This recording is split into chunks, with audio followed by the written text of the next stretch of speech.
رامه بزرگه ماشاءالله.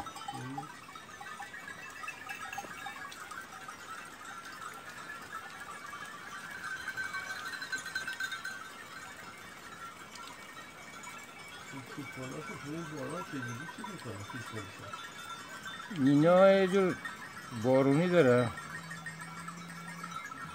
بارونی ها رو میپوشه دیگه آب نمیاد تو بدنشون. اگه تو بدنش آب بیاد که یه کارش تموم.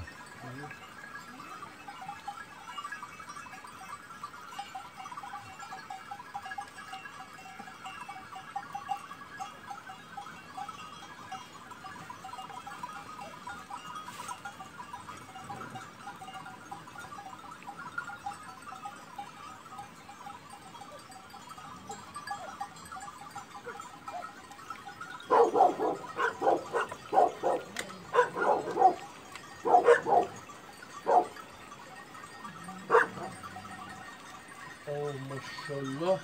آره هنوز داره میاد.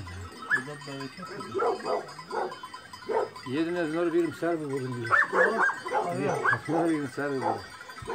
خودشون با خودشون اومدن.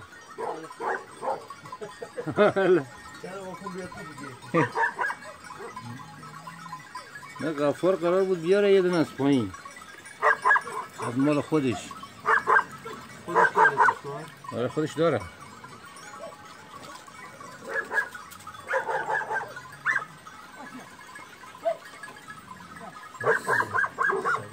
آره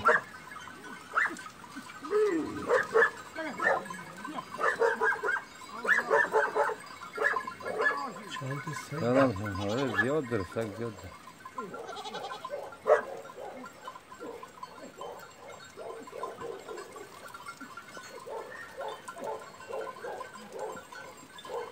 کجا میگه؟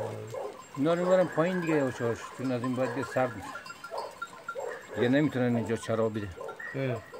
آره دیگه نداره دیگه چرا ما رو این بون چندین کیلومتر باید پایین بدن دیگه؟